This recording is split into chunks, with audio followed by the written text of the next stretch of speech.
I want to welcome you to the Nonprofit Financial Commons. And actually, I want you to remember that we are welcoming you to the Nonprofit Financial Commons. Remember that name, because you'll be hearing it more and more often as one of the really go-to places for any nonprofit financial leader in the future.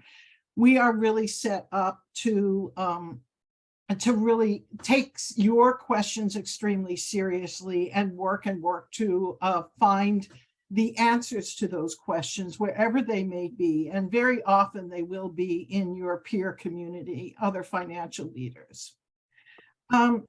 My name is Ruth McCambridge, and I help curate these online events. And today's session on nonprofit earned income is part of our series on the 5 most common nonprofit business models.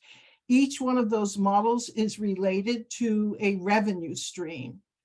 So today's is related to all of the income that we earn, either through private fees or fees that are charged to a third party. A few logistical details before I hand the show over to my partner in crime, Hilda Polanco from FMA. Nonprofit Financial Commons is designed to have nonprofit leaders drive the bus, so you can get your specific questions addressed and can be among, this is also very important, among those who are answering those questions. Because again, you after all have the experience. We'll be gathering your questions today in the chat function, which is at the bottom of your screen. So please use that. That's also where you will find the resource page associated with this, which contains an original article, which will reiterate all of the points that we end up making today. So we will be gathering your questions for our panelists today, but we will also be inviting you to help answer people's questions that are posed in the chat section. That's an important part of what we do. And then the third thing that you can do is to suggest topics which may not be specifically related to this or may be more distinct, and we'll try to pick them up later. Sorting through your questions, because sometimes they're pretty unseen, are 2 of our 3 moderators, Mark Hager and Wade Rogers. Mark is acting as a lead moderator today. You'll see him later posing some of the questions that you've posed in the chat section. Please be very active. We don't want them idly sitting by. You never know what they'll get up to. Dana Brito, who is our 3rd moderator generally, is actually one of the presenters today. You'll usually find her in a moderator role, but today she's acting as one of the presenters. We do have a sponsor today, and I want to just let you know who that is. It's Diamond Hill, and they are proud to sponsor today's webinar. To learn more about their investment products and commitment to clients, visit www.diamond-hill.com. And with that, I want to pass it over to Hilda, who will be introducing you to what it is that we're going to be doing today, and as we go along, introducing you to the various panelists and segments of our piece. Thank you and welcome everyone. It's a pleasure to be here with you. As Ruth said, I am leading the panel and moderating the process and look forward to contributing to the conversation in partnership with Ruth and our other panelists. Just as an idea of today's agenda, as Ruth mentioned, today's focus is the concept of earned revenue. We will be thinking through considerations from a business model perspective as it relates to the earned revenue component of our model. We have a panel that is going to share experiences and bring up ideas for you to consider. We have 2 sections during the program where we have a Q&A section that Mark will moderate for us. And in the end, as Ruth said, we have some resources and wrap up for you. Just to remind us all of the series, let's remember that there are 5 common business models and really driven by the revenue sources. So there's individual donors, foundation donors, often referred to as institutional. There's government that plays a major factor in funding our sector. There's the earned revenue that we are speaking about today, and then there are the formal membership organizations. And so just to dive into our earned revenue today, let me say a little bit about the business model framework. And again, this is the framework that we will use for all of the 5 topics that we will be covering in the series. This is the filter through which we have organized our thinking today and organized our talking points. And so first, who is paying for the revenue? In today's program, we'll discuss the various ways in which earned revenue brings a balance to the organization's model and the customers, and who is that customer? What are the risks and sensitivities of that particular source of revenue?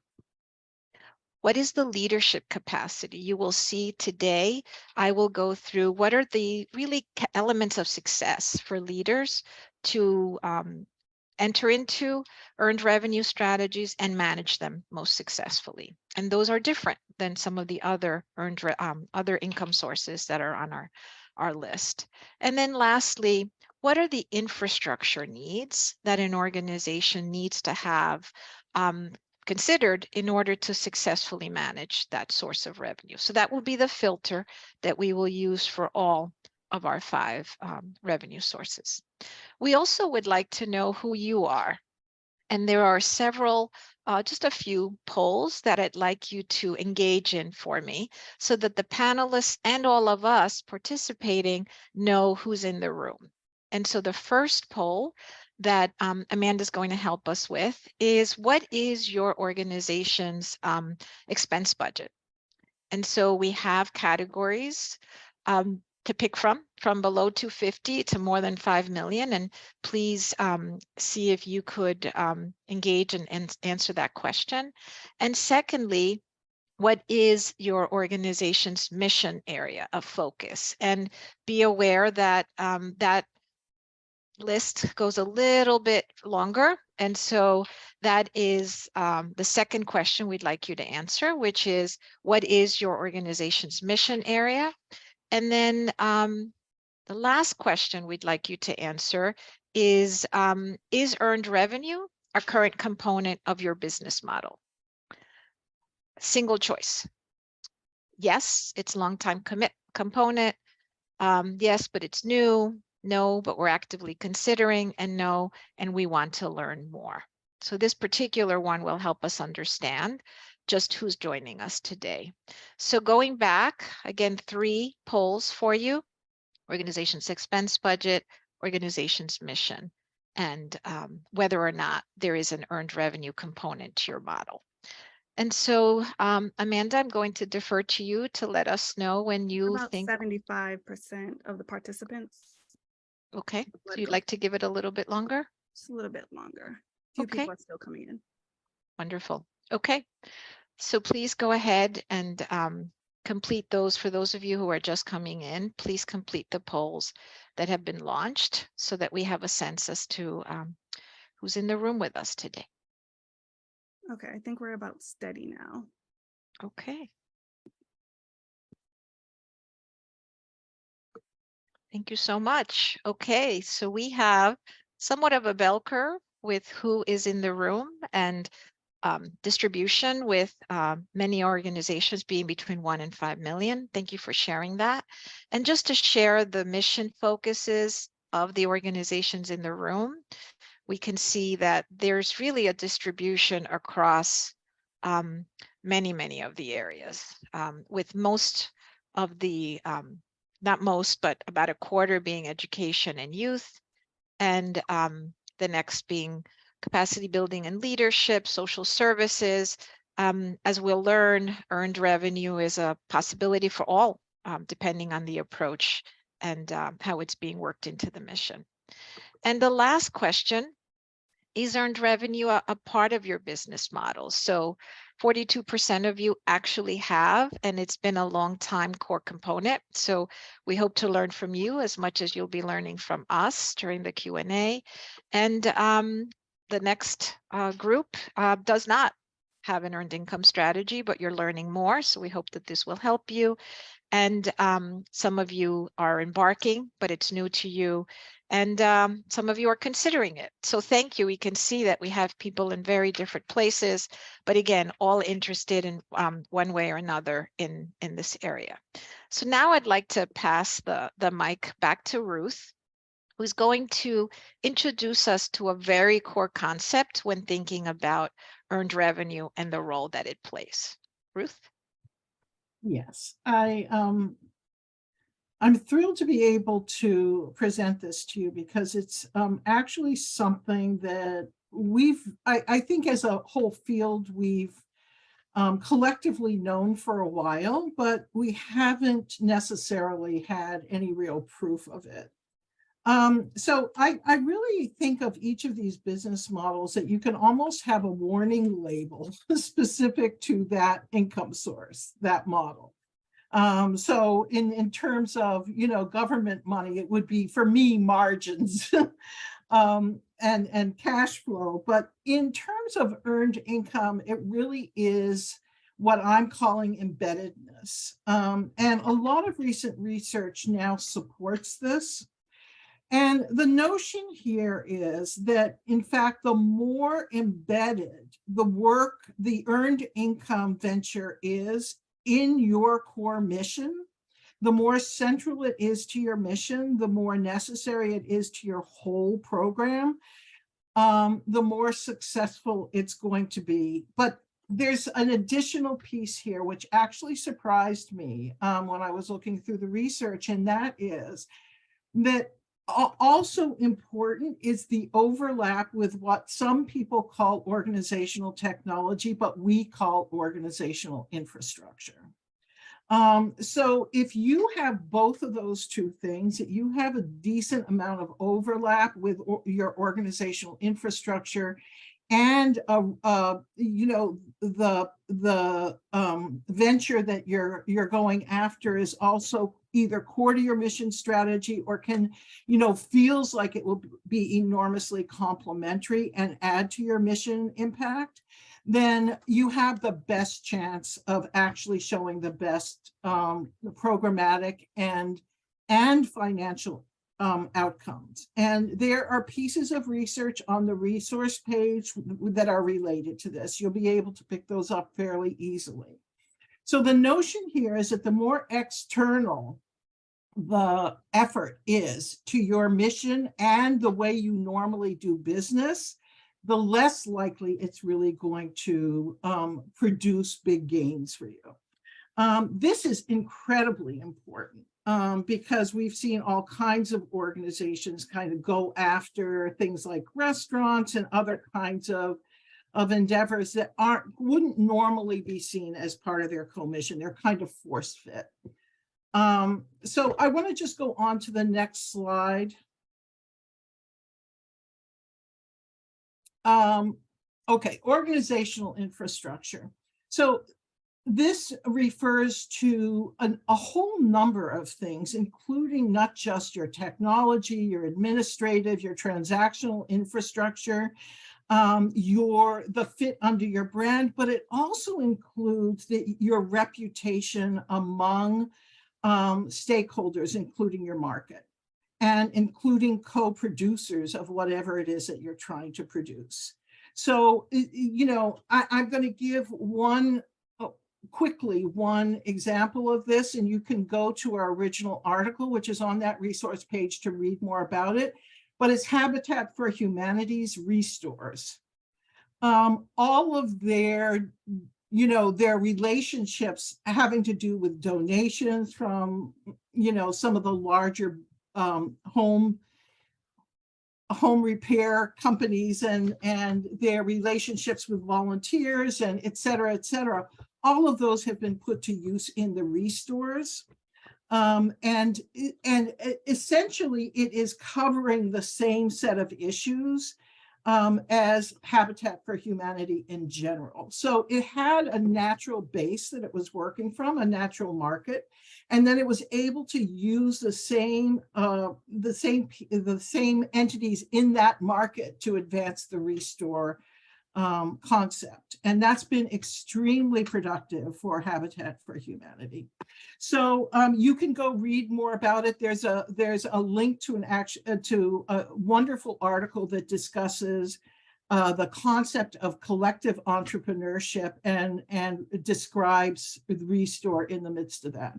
But again, the notion here is embeddedness.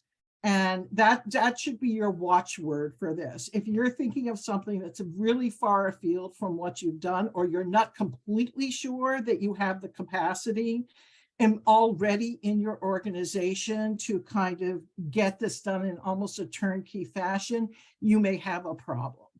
So I know John McIntosh is going to talk much more about this later. So I'll leave it there and hand it back to you, Hilda. Thank you, Ruth. And so along the lines of this continuum, Ruth introduced the concept of embeddedness. I am going to introduce a concept that is about the connection to subsidy.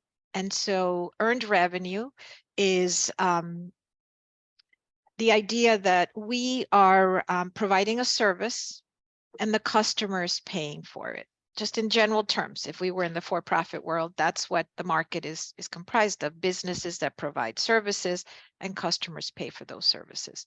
When it comes to earned revenue within the context of a nonprofit business model, there is an earned income continuum that really says, well, on the sort of far left, the earned income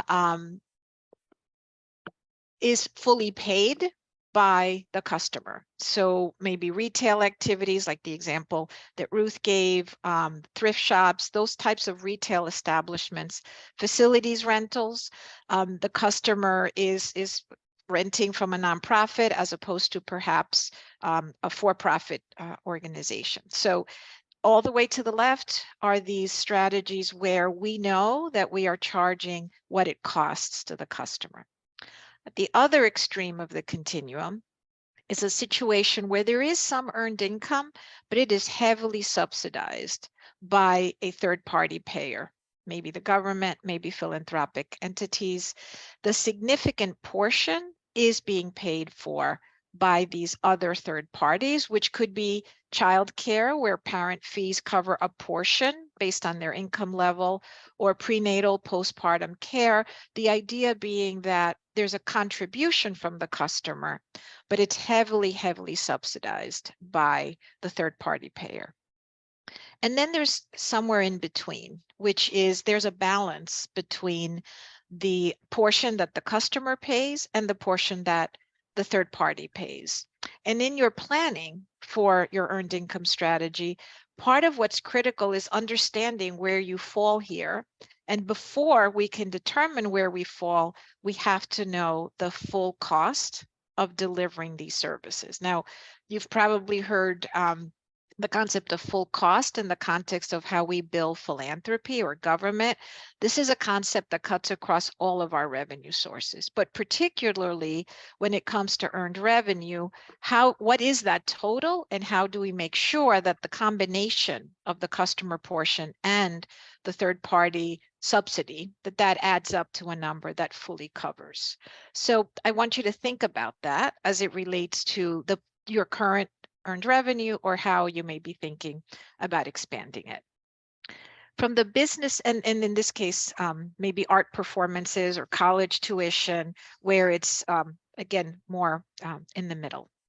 In terms of the business model elements, that filter that I talked about at the beginning, the first one I said was going to be the sensitivities and the risks, the challenges.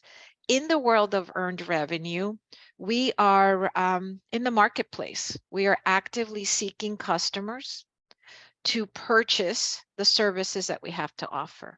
So one of the risks is that we misread the market, that we don't understand something that's happening that may be an indication of loss of our customer base. Under capitalization, this is going to come up in several of the points that the panelists will share. We cannot start a business with zero capital.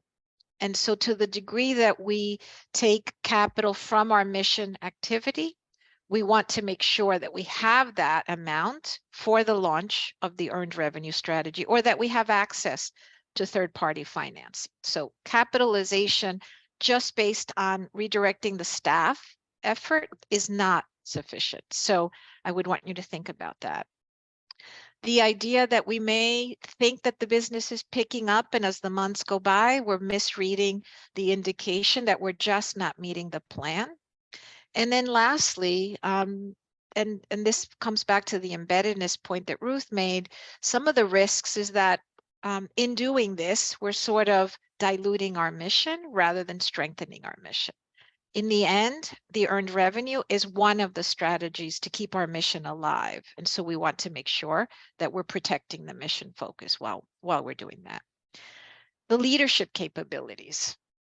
In this particular part of the model, we want to make sure that our leaders who are leading these efforts are monitoring the market. Who are our competitors? Who are the collaborators that help us?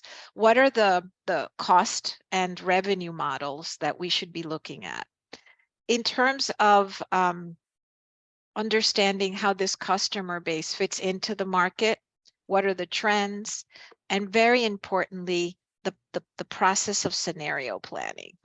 Again, the idea being this is a related business, but a very different model, most likely, than the delivery of your particular mission delivery. And so what are the various scenarios that leaders need to be thinking about? And lastly, in terms of the three framing considerations, the infrastructure needs. We would not want an earned revenue strategy to begin without a business plan. Like any other business, we need that muscle, the business planning capacity initially and going forward. We want to see agility, the idea that we can experiment with a minimum viable product, improve it, bring it to market, that concept of being able to be responsive, knowing our pricing, and again, back to ensuring that our billing is covering all of our costs. And lastly, the ability to bill and collect. How we engage with a philanthropy entity that gives us a grant and pays us upfront is very different from billing individual constituents like we saw in those examples on a per item basis. So having that billing system becomes really important from an infrastructure perspective, a marketing engine that allows us to get our message across. So these are some of the elements that you'll see come through in some of the conversations that we're about to have with our panel. I would now like to introduce the panel that will be presenting in various parts of the program. And we have three that I would like to introduce themselves briefly, and this will be in the order in which they will be presenting. And so first I'd love for Dana to introduce herself, and then maybe Dana, you can pass the baton to John, etc. Sure thing. Thank you, Hilda. Hi, everyone. Super excited to be here today. My name is Dana Brito, and I've spent pretty much my whole 16-year career working with or for nonprofits. First as a lender, then as a consultant, and most recently as a board treasurer on two boards. I'll be talking a little bit more today about earned income in the context of the arts, as it's a sector that I've worked with pretty extensively and also serve on boards affiliated with the arts.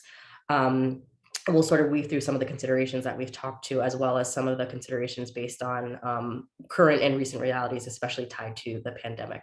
So with that, I'll pass it along to John. Hi, everybody. Thanks so much for being here, and to Ruth for arranging. So I'm John McIntosh, and I lead a nonprofit called Sea Change Capital Partners. And our mission is to try to help other not-for-profits work through sort of complex financial and organizational challenges, which sometimes includes thinking about or starting an earned income venture. And we tend to do that with grants and loans and with a little bit of pro bono advice. I've been here 15 years, but prior to Sea Change, I was in the venture capital business for about 15 years. So sort of, I think have sort of two somewhat distinct perspectives on this question. And with that, I will pass it on to Shauna. Hello, Shauna Smith. I'm the CEO of Hope Builders and Hope Builders Career Connection, our social enterprise business. We work and focus on workforce development issues for opportunity youth in Southern California, and specifically helping young adults, empowering young adults with the mentorship and skill building they need to meet the needs of employers in our area and enter career jobs. And operate a staffing agency as our earned revenue strategy as a core part of our model. And I'm happy to say I've made every single mistake that Hilda mentioned in her previous slide. So I'll be sharing about my experiences from the School of Hard Knocks. Thank you, Shauna. We look forward to that. And now I'd like to pass the mic to Dana. Thank you, Hilda.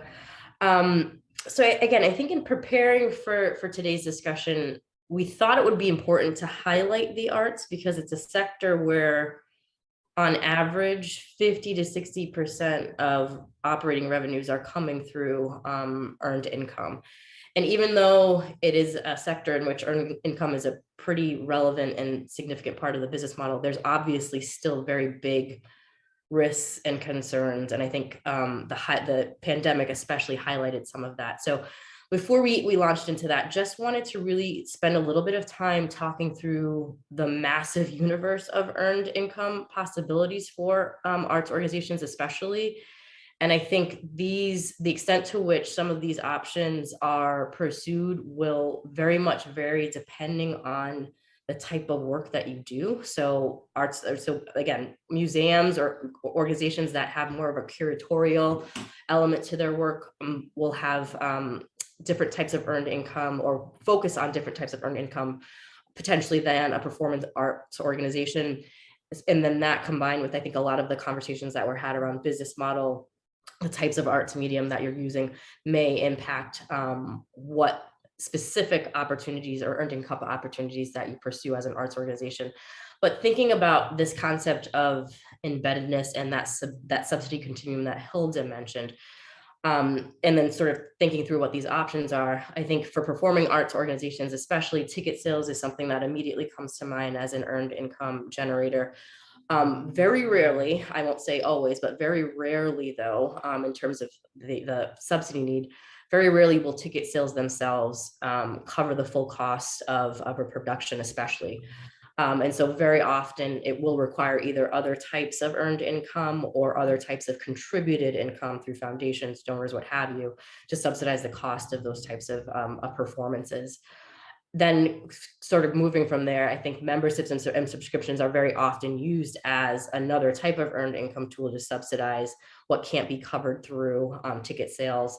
I will say, especially in the context of the past few years where organizations are really paying attention to and really being explicit about making their art as accessible and diverse as possible. There's a lot of organizations that are going through real processes that, especially depending on their values around their subscription models and the extent to which they are financially and economically exclusive and disincentivize broader, more diverse participation in organizations. Because I think there's a lot of quote unquote elite organizations that really rely on subscriptions or have relied on them very heavily, but at the cost of shutting out more diverse communities and people who may not have the ability to pay those subscription fees. But the impact that they have on subsidy is and can be very huge at the same time.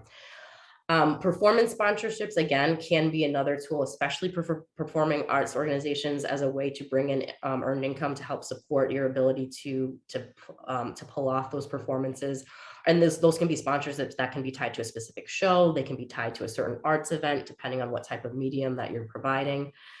And then I think the other type of earned income that we see a lot, not just necessarily in performing arts, but I think throughout the art sector, is extending your art medium into some type of instructional opportunity or experience, either through classes or workshops. And I think this is an area that has really, I think, especially over the past decade in the art sector, really exploded.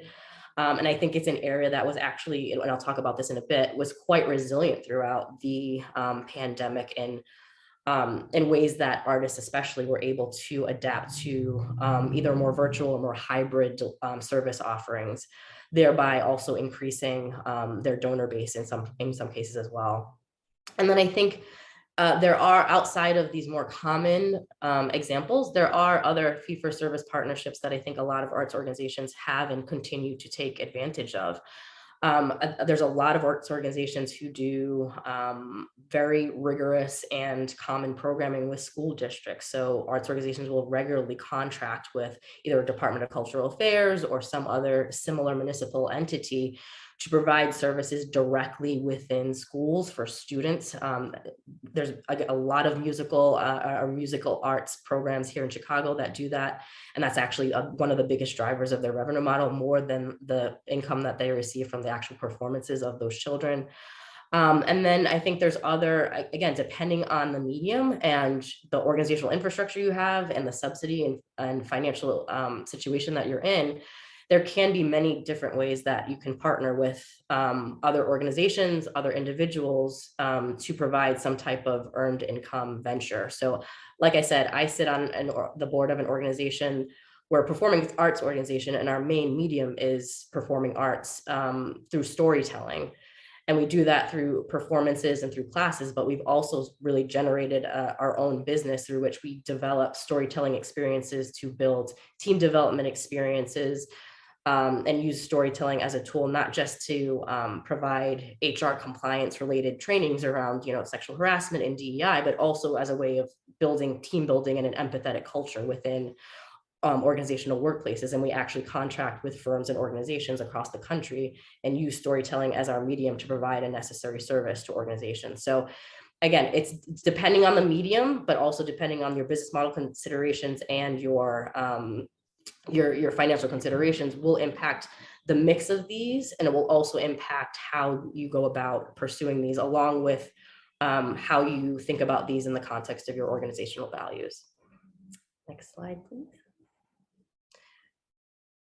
So I think as it relates to earned income in the arts, and I think these are some of the considerations that have already been discussed, but I think are worth reiterating, especially in the context of the arts. I think in deciding and in thinking about and in developing strategies around earned income, understanding your market is very huge. I think particularly if you're thinking about a performing arts organization and just sort of thinking about what to charge in terms of ticket sales, really understanding your target demographic, thinking about and doing research and comparables around what other organizations, especially in your community or within your landscape and your mission and performance landscape and what they're doing, I think is really huge. I also think from a more of a values perspective, there's a lot of momentum in the sector around thinking about providing things on a sliding scale. So there's a lot of organizations, especially here in Chicago, who have different types of ticket sales and are very transparent about the fact that if you buy this ticket sale or this ticket at $50, it's giving an opportunity for folks who can't afford that to pursue and to buy tickets at a lower amount. And so there's a lot of creativity and I think very intentional work around accessibility as it relates to the market, but also particularly as it relates to ticket sales and providing access to performances and to particular artistic experiences. I think in thinking about earned income, the capital considerations are huge, especially in the art space, because thinking about performances alone, very often you are expending funds on sets, costumes, what have you, well before you're receiving any of the income from those events. And so making sure that you have available and sufficient capital to front load those costs is very key. Thinking about, especially, as you evolve your artistic vision as an organization, and wanting to take risks or maybe sort of think a little bit outside the box or do something that's a little bit different, having capital that's available there to experiment and to try new things, I think is extremely important, particularly in the art sector. And I think, again, as the pandemic sort of highlighted, really having funding available for when the world shuts down, and sort of thinking about and planning for those potential risks, I think, and having the capital available to really cover those types of unexpected but very significantly impactful events is really critical. Also, understanding the full cost of what it takes to put on your services or your events, whether it's a show or a workshop, understanding the direct staff time, but also any time from your arts administrators that's necessary to really report on and manage those services is very key. And then understanding, based on those true costs, what mix of earned and contributed revenue is really realistic and expected to cover those costs.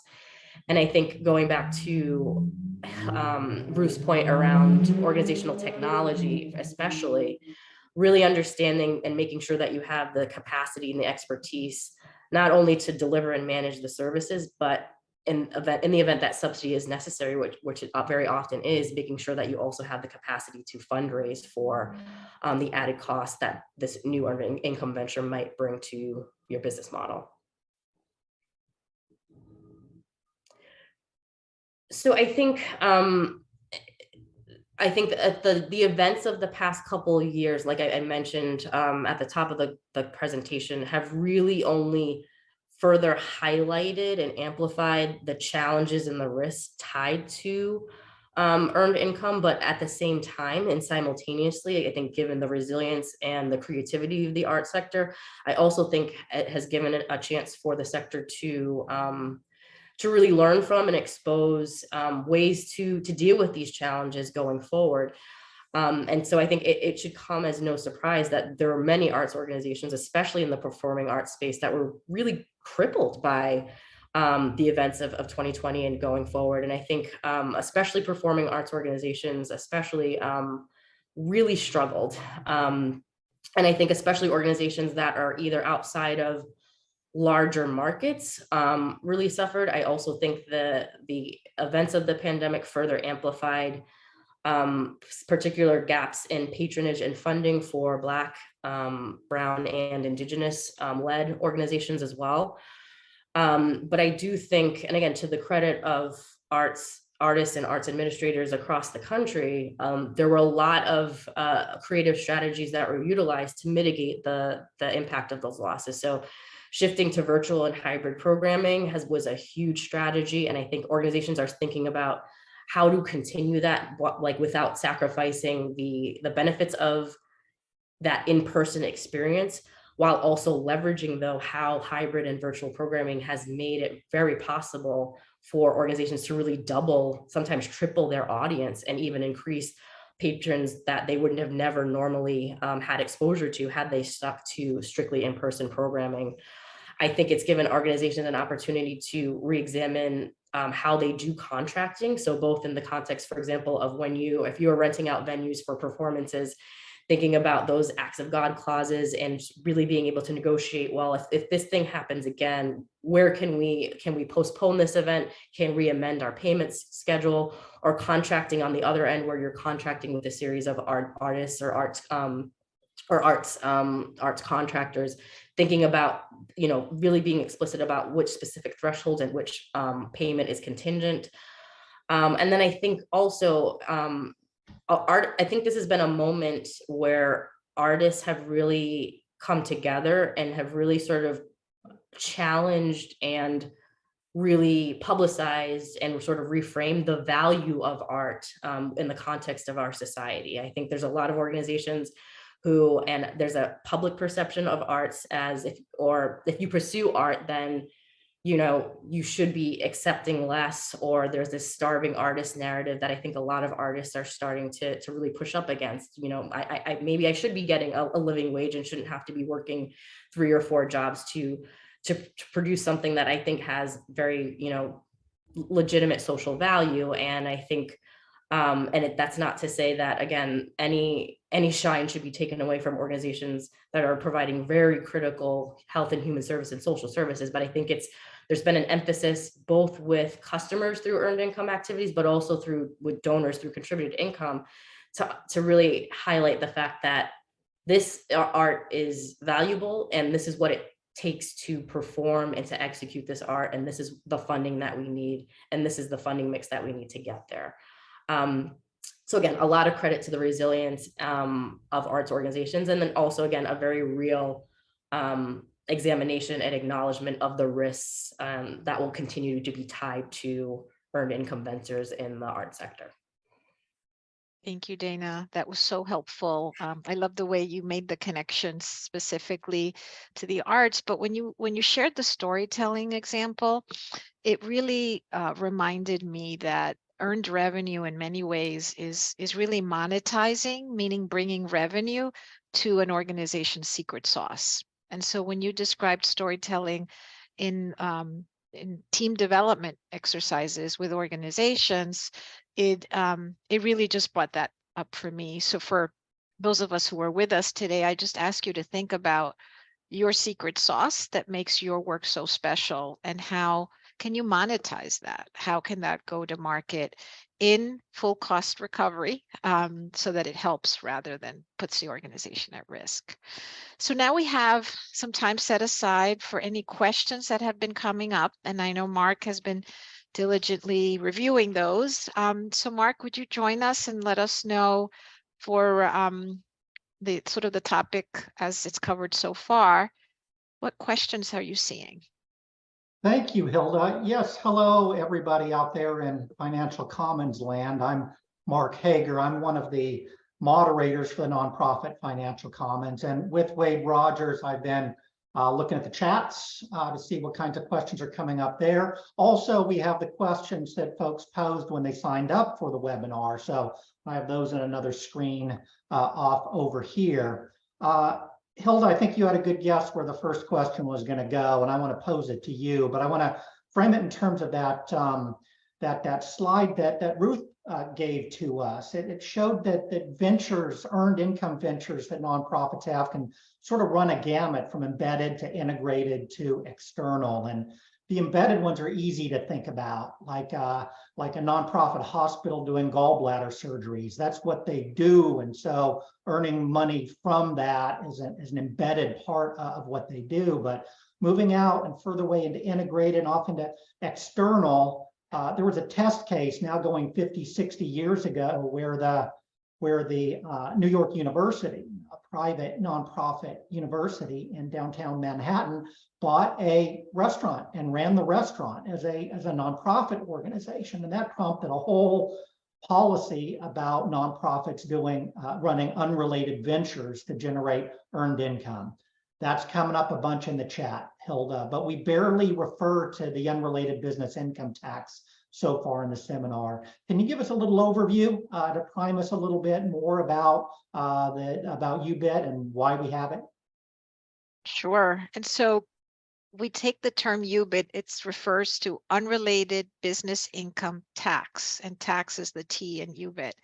And so the idea is that nonprofits are tax exempt, meaning every dollar that you raise is tax free and it goes into the mission. The for-profit entity, every dollar that's raised, less expenses, they must pay a tax. And so the UBIT concept is trying to equate the nonprofit's earning outside of its mission area with the for-profit world where taxes are paid.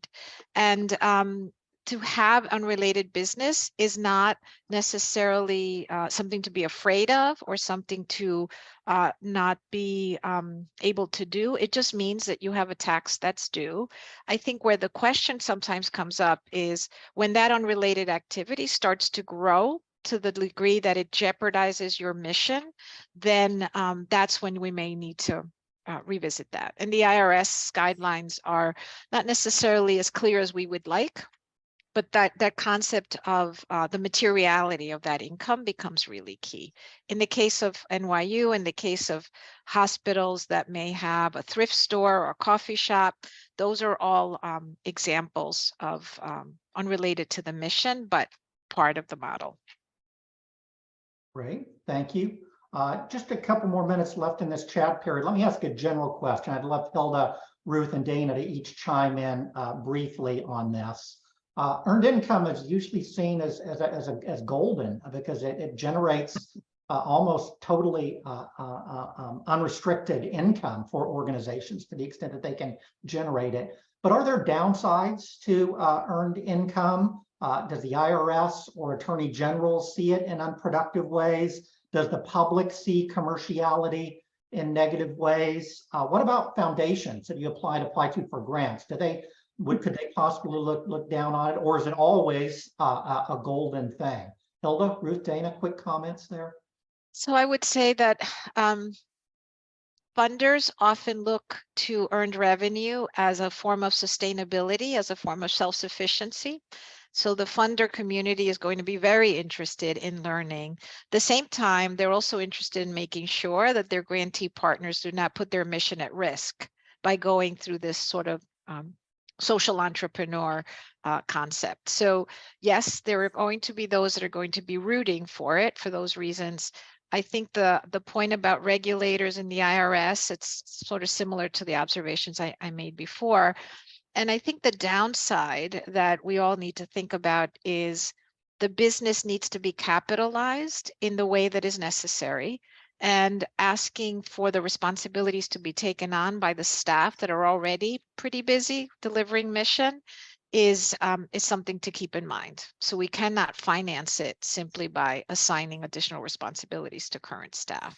Those are the thoughts. I want to pop in here for a minute and say, part of the IRS's business model is to keep things as vague as humanly possible. And then we have to react to that and guess at whether they're going to get upset about one thing or another that we're doing. I saw in the chat, somebody said publications are liable for unrelated business income tax. And the fact is that for a while, they weren't allowing any nonprofit publications to do any kind of business. And it was kind of a hard line. And then they just decided they would. So this is really, it's not as completely as straightforward as you would hope it would be, like many things with the IRS. And then you have to wait 3 or 5 years to get a final, a final ruling on that. So it's like anything we do relative with the IRS. It's either we hold our own lines and have our justifications ready, or we put ourselves at risk. And even if we have our justifications ready, it can be a fight. I want to say that, the notion of for a while there, every foundation in the country seemed to be pushing the notion of nonprofit entrepreneurship. And it's just one of the many fads that nonprofits have been subject to through the years, and it completely misguided because businesses fail at a very high rate. And when they fail, they often fail at long last. So they've been around for 10 years, kind of taking up the time and energy of the organization, and then they fail. And they don't turn any significant amount of profit. And so you have to be fairly sure of what you're doing, which is why the embeddedness question is so critically important, because you're not erecting and then taking down whole structures to manage something if you have a kind of an embedded model. But I'll hand it quickly over to Dana, and I think we have to get off of this. Yeah, so I think it just sort of going back to the downsides, I think particularly from a funder perspective, specifically foundations, and going back to that example that I provided for the board that I sit on, and us sort of building this new earned income venture where we're contracting with companies and using storytelling as our medium and our service. That business unit grew very quickly over a span of a couple of years. And we did, being very transparent, find ourselves having to have conversations with foundations around, like, from more of an educational perspective, because I think there was some questions of like, well, this is doing really well, why do you need us? But really, I think we were able to mitigate that through a very honest conversation about our business model. Like, yes, this earned income venture is becoming much more sustainable, but we're still providing 30 performances a year to the public that need to be subsidized. And I think I will say that going into any type of earned income venture, especially in the arts, really does require very clear picture of your business model and being able to articulate that publicly, especially to external stakeholders and especially to funders, because you don't want to give the impression that you don't need foundation dollars, because 9 times out of 10 you always will. It's more about understanding the utility and where those dollars need to be spent between infrastructure and other activities that need to be subsidized through those funds. Okay, thank you all. I will head back to the chats and we'll go on with the webinar. I will return at the end. I'm going to keep reviewing what's in the chats, some of the questions that you all brought before the webinar started, and we'll have another short session of 2 or 3 questions that we'll put to the group. Thank you, Mark, and thank you, Dana and Ruth. And now I'd like to pass the mic to John McIntosh, who has some ideas that he wants to share with us. Thanks, Hilda. So I was thinking, perhaps after this webinar and others, people will be using words like embeddedness, but typically they haven't. And so I tried to sort of array in the words that the executive directors used, the different types of earned income ventures that we've heard about over the years. And as no surprise, as you go down this list, things get trickier and more exciting too, because there's no such thing as a free lunch. So I think the first one is just people who say, listen, typically we didn't used to charge. Like we used to offer our after-school programming or our sports-based youth development or our theater for no charge. But we've noticed there are some people who are already coming in the door who perhaps can pay. And so we're going to charge them. And it's earned revenue, but it's really just a pricing strategy. And I'm not saying that that's completely risk-free, and it does raise issues about mission, but you're not really doing anything different. You're just saying some people can pay and some people can't. And so let's see if we can identify those who can pay and let's charge them. And private colleges do that. It's not a new idea, but it is new for some of the people who we've talked to over the years. The second sort of step out from that would be to say, our preschool isn't filled or what have you. So in addition to charging people who perhaps we can identify that can pay, let's also go and recruit a little bit for those people. Again, not taking away from our mission, hopefully not displacing the folks who we traditionally have served. So it's a little bit riskier, and maybe you have to change how you operate a little bit, but it's still in effect a recruitment and pricing strategy.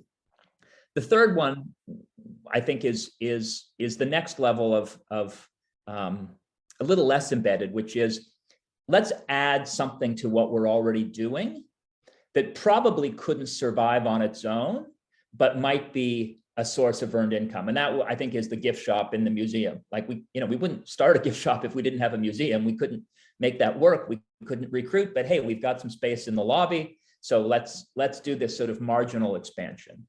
And then the last two, which I think are perhaps the least embedded and the most exciting, but the riskiest is let's start a new venture. Let's start a new organization, a new business, a subsidiary, whatever it is. And I would distinguish 2 flavors. One is the reason we're doing it is because it advances our mission. The reason we're doing it is we can employ people we've been working with as mentors or what have you. Like we're starting the business directly for mission reasons. But of course, as a business, it has to be financially viable. But the financial viability is somehow what I'll call like a side constraint. And then the final one is, no, we're desperate for unrestricted revenue. We're desperate for fully flexible funding. Let's start a business that is principally driven by our desire to make a surplus that we can invest in the not-for-profit. And that I'm going to call that a finance first venture. So to me, this is what I've heard over the years. And again, I think it maps to embeddedness, but this is more the language that I've heard when executive directors have spoken to us about this. And if you go to the next page, clearly those have, by and large, some different characteristics in terms of how much capital you need, or if that's a word that doesn't ring right to you, how much upfront money or investment you need. To just change your pricing doesn't typically require any investment upfront. If you're recruiting folks who perhaps can pay, the investment's pretty marginal. Maybe you need to hire a new staff person or a marketing person, and you might be able to do that from your reserves, or maybe you could get a capacity building grant, but I think it's pretty modest. Likewise, the expansions that we've seen, relatively modest. And again, I think you can perhaps do it from your own reserves or seek a restricted grant. Things get trickier when you're actually starting a new business. And the investment required could be quite large depending on the business. And I think to Hilda's point, this is where you need, to remember that no matter how much planning you do, no matter how much thought goes into it, if you look at the Bureau of Labor Statistics, 20% of businesses fail in the first year, half are gone within 5 years, 75% are gone within 10 years. And in many cases, the statistics are even worse for the sorts of businesses that many nonprofits are attracted to, which tend often to be sort of retail, restaurant, businesses that don't require huge investments up front, and can be staffed, without again, an enormous investment up front. So I think you have to go into it thinking, how much money do we need to launch this? But also, even if we do everything right, what happens to us if it fails? Who takes that risk? And so to me, if you're really doing a venture, whether it's what I'm calling mission first or finance first, you should really hope that if it's a mission first venture, you can get a restricted grant or maybe some very mission oriented impact investor to put up the money. And if it's a finance first venture, I'm not saying that finance people always get it right, but if you're really in it for the money and you think it's a great idea and you can't get anybody to join you in that financially, who's financially oriented, that should at least give you pause. And then if the venture does fail, and most do, then you're able to share that risk with others. The last thing I'd say before we get to real world examples is, in my experience, the people who are the most keen to start a finance first venture are often the not-for-profits who can least afford for it to go wrong.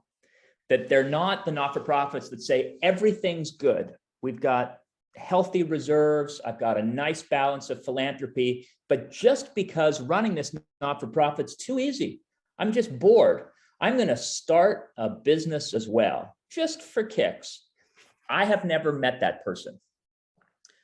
The person I've more likely met is, it is so hard to raise the money that we need. Our government contracts have such low margin. If we could just make $1 million a year, $500,000 a year, whatever it is, with a business, that would be great. And so that group, almost by definition, that's attracted to it is the least able to take the hit if it doesn't work. And so you need to hope for the best and plan for the worst. Let me give you some real world examples very quickly. So FEGS, $280 million, arguably the largest social service nonprofit in New York City, went bankrupt in 2015. And part of that, a material part, but not the majority, was that they started a number of for-profit subsidiaries, all of which lost money. And I'm just reading from their financial statements. The $19 million deficit in 2014 was the result of multiple factors, including a number of unsuccessful mission-related businesses which FEGS had started. And they were a perfect example, I think, of a group that from the outside you might think was big and strong, but because they were overwhelmingly government funded, they had margins of less than 1% and less than 2 months of cash. And so they couldn't take the hit of those businesses going badly. Second thing, which I think we talked them out of, was a large multi-service organization, working with a vulnerable population that wanted to start, and I kid you not, a chain of dry cleaners. because they thought the people they worked with could work in the dry cleaners, and that, that they could make money, that they could reinvest in their business, because like, how hard is running a dry cleaner? At least on my block in New York, there are a lot of dry cleaners. It's a pretty competitive market, and they would notice if you set up shop and tried to take my business away, at least back in the days when people had shirts that they got dry cleaned. And they just thought it was, they thought it was easy. And the fact is, running a not-for-profit isn't easy, but running a business isn't either. And they're difficult in different ways. And I think this group realized that that they were probably going to be unsuccessful, and that if they couldn't raise money from restricted grants to do it, they shouldn't do it at all. And they couldn't raise the money, so they didn't go forward. Let me give you two good examples. And these were both things that we were related to, and they're not good because we were related to them. It's just, I know about them because we were related to them. Gibney Dance is an organization in New York City that makes available on a deeply discounted basis performance and practice space to individual dancers and nonprofit dance companies. But they also earn income by renting their space out to Broadway shows and the like. And they try to find that balance. What's the right balance? They had an opportunity to expand their space, and they needed about $1 million to fit it out. And their thought was that they would borrow that money, and they would use the revenue they earned to repay the loan. And then once they owned the space free and clear, they could rent it out to not-for-profits. And we lent them that money in what was sort of called a revenue bond, which was basically, they didn't have any obligation to pay us back on any particular schedule. It just depended on how the earned income was going. So if it was slower than they expected, we would get paid over a longer period of time, but there wouldn't be, a proverbial gun to their head. And I think that worked out pretty well. And ditto, Perscolis, which is a workforce development and training business, they started a mission first venture to train people up in software testing. And they were able to raise 2/3 of the money from grants from foundations in New York City that really liked what they were up to, but there was a gap. And the same thing, they came to us and we lent them the gap money, again, with repayment terms that in effect made us a partner in their business, so that if it went more slowly, they were okay. And it turned out to be a disaster for a couple of years, but that was okay. And then it turned around. And so I think those were sort of examples of how to do it right. So that's it for me. Thank you for listening. Hilda, back to you.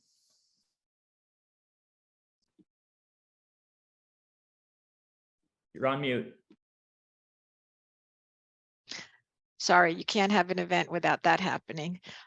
So I'm going to stop sharing the slides, and I'm going to just have a conversation with Shauna about her experience to date, and a little bit of history. Shauna, can you share with us how the earned revenue strategy became a strategy for you? A little bit more details about it.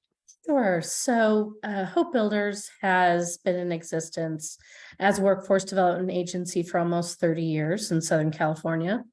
And for almost its entire existence, it's had some sort of entrepreneurial activity prior to even words like social enterprise and earned revenue being hip and trendy. And mostly initially starting as kind of program, an extension of program. But about 15 years ago, we really started to look at sustainability. This is long-term sustainability of the organization, and being a largely traditional philanthropy supported organization, we knew we needed to diversify, and looked at some areas that we thought there was value to the marketplace, and decided to launch social enterprise business. Originally, so a little bit more about Hope Builders. We provide short-term intensive workforce training programs for young adults who are disconnected from school and work opportunities, and have focused on, vibrant, in kind of career pathways in our area that offer those kind of middle skill employment opportunities. So healthcare, the building trades, information technology, child development have in that time all been areas that we've focused our services. And about 15 years ago, as an extension of our building trades program, decided to launch a general contracting company. And so hiring graduates of our training program, we partnered with affordable housing developers in our area and started to rehab existing housing stock and build, support the construction of new affordable housing in our area. And I think there's probably, other than restaurants, the businesses that fail at the highest rate are construction companies. They're low margin, high labor costs, lots of risk, activity. And so when I say I made all the mistakes on that list, I really did. But really learned a lot about the importance of our competitiveness in the marketplace, our ability to cost both what it cost us to do, but also the carrying costs of those businesses, of that work, right? That we don't get paid until the work's done and then some. And so it gives you a little bit of kind of where we started. Currently, that construction company about 5 years ago transitioned into a staffing agency. What we realized that in the marketplace, so sort of in the mid 2000s, when we headed into the recession, there was a significant need for us to create employment opportunities for our young people. There was a gap there. And so it made sense to start a business where we were generating jobs. But that landscape really changed, and the industry no longer needed us creating those jobs. They needed access to a pipeline of talent. And so what we saw as sort of opportunity to take on more general contracting jobs was declining. We saw this rising opportunity to serve as a pipeline for talent for the construction trades. And so shifted our business to initially focus on serving as a talent pipeline to our employer partners in that space. And so now operate that as a business that no longer employs, but connects our young people to good jobs in our region. Shauna, would you say just a little bit more about how you financed these ventures through the last 15 Yes. years and where you are today relative to that? Yeah, absolutely. So largely through the support of philanthropy partners, foundations, local individuals who are in our area, donors who are highly interested in kind of that earned revenue, social enterprise space, and we're committed to our sustainability proposition as an organization. And then also through a line of credit, we were able to secure, sounds a lot like what John offers, essentially the opportunity with a partner to have access to a significant line of credit to help us manage through that. So it sounds like it was to use John's terms, a mission first venture with Yes, some absolutely. philanthropic funding. And so it feels like it is very connected. Have there been moments where you felt that actually the connection has limited you in some way? Well, it's been interesting. So to the points that others have made, our business is a separate entity, a subsidiary we spun off, and takes a lot of attention, right? It takes a lot of capacity of leadership in the organization, even in setting it up to operate independently as an extension of how we deliver our core mission to our young adults. It requires significant management capacity. It requires significant board capacity, fundraising capacity, particularly in those early years. So in that ways, I think it did constrain kind of our ability to focus on and address other kind of areas for investment in the organization. More recently, so that, I think even the challenges of growing a business and managing sort of a traditional nonprofit enterprise and a earned revenue strategy, venture. More recently, I think we've used that to our advantage. So currently, our social enterprise represents about 20% of our overall revenue. Our goal over the next year is to increase that to 25%. When I think like a wild fantasy, I think, well, maybe at some point we could be upwards of maybe 40% of our revenue mix, and that does seem kind of wild to me, but I think potentially a long-term reasonable outcome. And we've set that as our barometer for how fast we can grow as an organization, right? So it's the excess revenue we're able to generate from that business that we're using to pace growth and to really address kind of the question of what's the right scale at this time for our organization and the services we can provide. Thank you. So just to wrap up, I would ask you to just in a few words, tell us what words of advice you want to share with those on the call with us today who may be thinking about earned revenue as a significant strategy. Well, it definitely is not for the faint of heart. And I would say, and maybe this is because we started in the construction industry, but like any good new construction or home improvement project, it's going to cost you twice as much and take you twice as long as you thought it would to accomplish what you hope to. And so I think being very realistic about that as a likelihood and assessing your bandwidth to manage that is, I think, super critical to whether or not you're going to actually be able to realize what you hope to in kind of operating and supporting an earned revenue strategy for your organization.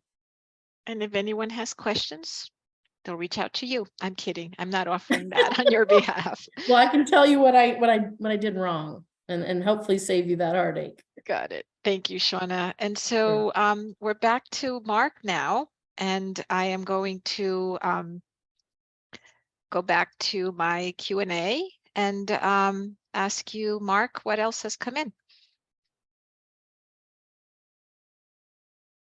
No, you're on mute, Mark.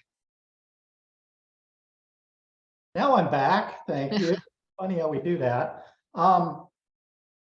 Several specific questions related to the presentations we just heard. We might ask Shauna to elaborate a little bit. Absolutely. Shauna, can you say more just about the structure of the things that you created? I thought I was tracking pretty well until you referred to spin-offs. I'm thinking these are social enterprise earned income ventures that are embedded within your nonprofit organization. Is that how to think Yes.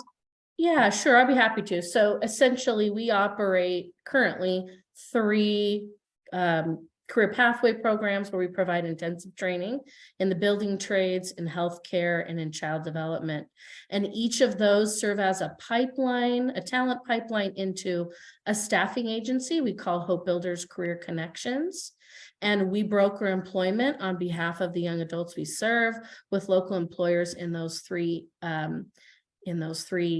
industry sectors, and do so at using a market rate model for both temp to hire and direct hire job placement. Is there discussion along the way as you're creating these things about the relatedness of these ventures? Are they all obviously related and fall within the umbrella of the nonprofit, but is there at least discussion amongst your group about how related staffing agency and general contracting company is to your organization as a whole? Yeah, absolutely. I mean, the purpose of our organization, our mission is really to equip young adults with the skills that they need to secure those career pathway jobs. And part of our work is to help connect them to that job. So we're, you know, significantly investing in each young person in that skill development. And prior to launching the staffing agency, we're really offering that to the employer at no cost. And so, you know, some of what John was sharing about the pricing model, we looked at that and said, hey, listen, I'm investing $15,000 in this individual, and who's benefiting? The employer's benefiting. We want to see the employer help us, you know, have some skin in the game for that investment, and to have that be part of our sustainability strategy. Right. Okay. Thank you. I've got a clarifying question for John, and then I've got several sort of big questions that I'll put out to the whole group here. John, when you're talking about your finance first venture model, you referred to investing in a future first venture. How should we think of invest? What do you mean when you talk about investing in that venture? Yeah, so I think I mean, if I think people see it two ways. One is that the not-for-profit starts a subsidiary, which it is the owner of, and then a for-profit subsidiary, and then it seeks to raise money by selling equity or shares, if you prefer, or loans or something like that in that subsidiary. So it's not the only provider of finance for that subsidiary. It has other people alongside it. You know, or I think that while you can't, obviously, if the venture as a legal matter is part of the not-for-profit itself, if it's not a separate entity, you can't sell equity in a not-for-profit. But through recoverable grants or loans, often structured or treated as PRI by foundations, you can raise money that's specifically for this you know, what I'm going to call finance first venture, if that's helpful. Okay, great, thank you. Well, let me spin a more general question. I'd like, you know, as many of the panelists to jump in and comment as you can. And it's sort of my usual cold water. You know, like I was saying before, I'm like, what are the downsides to earned income? And I like earned income. I like nonprofits to do well, but I think we always have to be cautious about some of these things that can be really helpful. John, you had referred to some unsuccessful ventures as you were talking through your examples. I'd love to hear panelists reflect on successfulness of earned income ventures from the point of view of your various presentations. Do they tend to be successful? Are they always successful? Or should we be worried that they're not going to be successful? How successful are earned income ventures? Shauna, why don't you start? Can I talk to this for a minute? Because, you know, John and I have had, and Hilda have had a million conversations about FEGS, one of the examples that he gave, and a huge, I think the largest nonprofit agency in New York. Am I right? It was, yeah. And the board essentially knew nothing about the failure of the businesses. One of their businesses was to provide back office services, but the board was not tracking its own money. And so when it showed up that there was $14 million missing from one, it was a $14 million deficit on one business itself, it wasn't showing up to the organization. That's a huge, it's a huge danger, because the overloading of an organization who has weak and vulnerable pieces, especially at the board level, is fairly scary. It's also, I think John's the expert on saying, you know, all you have to do really is look at the stats for business development in general. The turnaround time for profits on a lot of businesses is quite long. And, you know, 10, 20 years, as Shauna can attest, you know, and you have to keep playing with it. It takes a lot of effort, a lot of time, a lot of energy from the organization. So the more embedded it is in your intended impact, the better off you are. And so I wanted to just say that the failures, sometimes organizations cannot see, looking at themselves, how vulnerable they are. But if you were to have looked at FEGs over, say, the 10 years before they took on their, the back office service that they did, you would have seen these margins getting smaller and smaller and smaller because they kept growing. So at the same time that they looked on the outside like they were extremely successful, they had gotten huge, their margins had gotten very low, which is it's a very kind of common profile of a government funded organization. And their back office services, which they thought so well of, were not functioning vis-a-vis any kind of governance function. So it's like it can ruin you completely, and it's hard to self-assess. Like, we're not capable of taking this on, but it's so important to.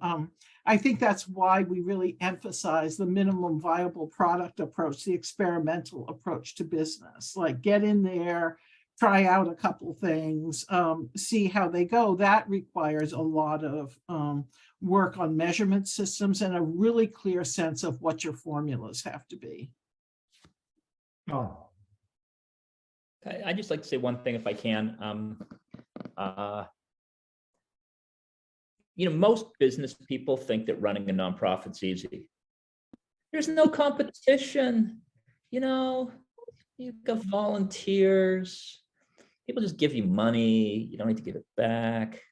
Like, what could be easier than that? And of course, almost everybody on this phone call knows that's crazy. But I do sometimes think that nonprofit leaders make the same mistake in the other direction. That like, how hard could it be to run a gift shop or a restaurant or a dry cleaner? You don't need those stupid grant reports. You don't need to beg for money. And so I just think that you need to recognize, if you've ever had that moment where you think, this guy, and it usually is a guy, who thinks running a not-for-profit is easy, he just doesn't know. He just doesn't have the background. He doesn't have the tacit knowledge to understand what I'm really dealing with. I think there's a lot of stuff that goes the other way around culture, particularly patterns of thought. And so we need to be hesitant. Again, as you get away from what I'm calling, just try to charge people who can pay, or just recruit a little bit of margin. You're actually thinking of starting or running a business.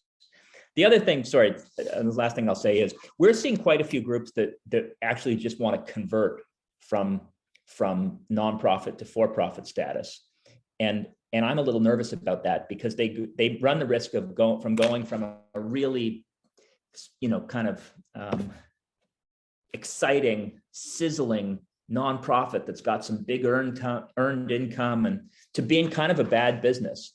And so you better be really sure that these funders who say that if you were only a for-profit, they would support you, are really going to be there. Because once you go through a lot of legal brain damage to convert from nonprofit to for-profit status, and you better be really sure that, and it's mostly driven by money, the money is going to be there, or you'll wish you hadn't done that. And that does make foundations a little annoyed when one of their favorite grantees says they're going to convert to for-profit status. So that's another thing that we're seeing a little bit of, and it makes me nervous. Sorry, Al.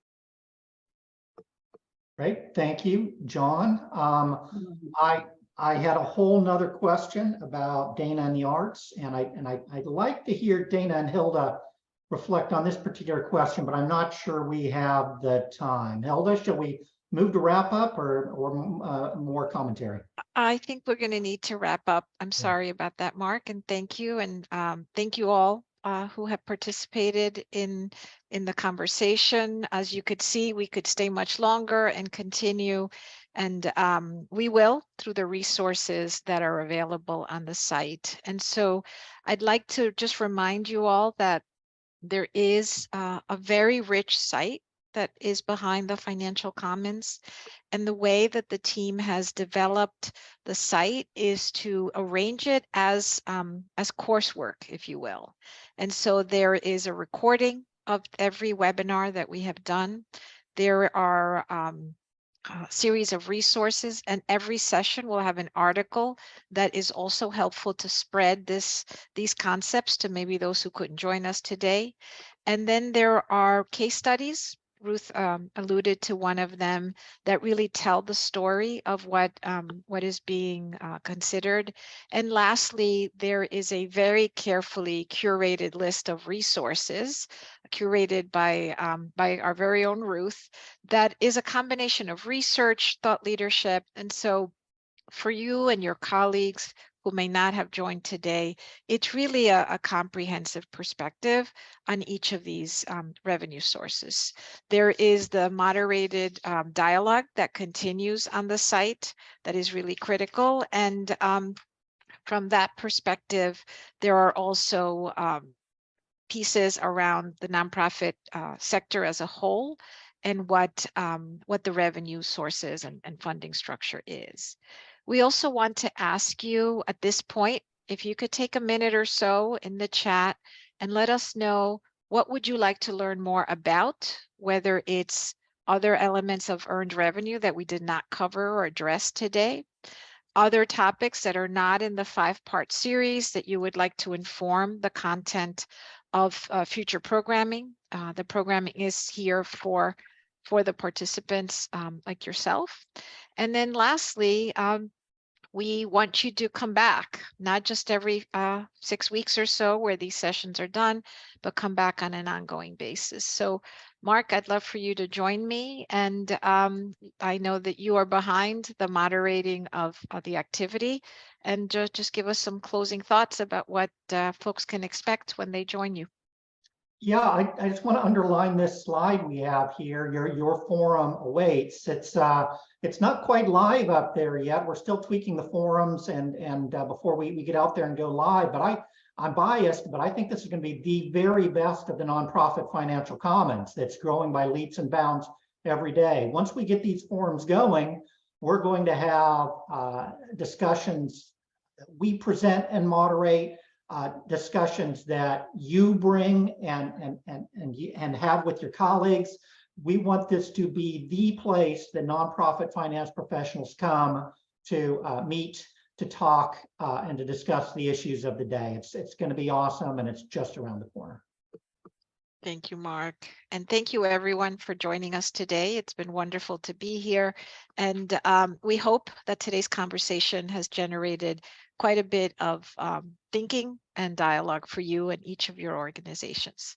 Have a wonderful rest of the day, and look forward to seeing you in our next program. Thank you all. Bye-bye.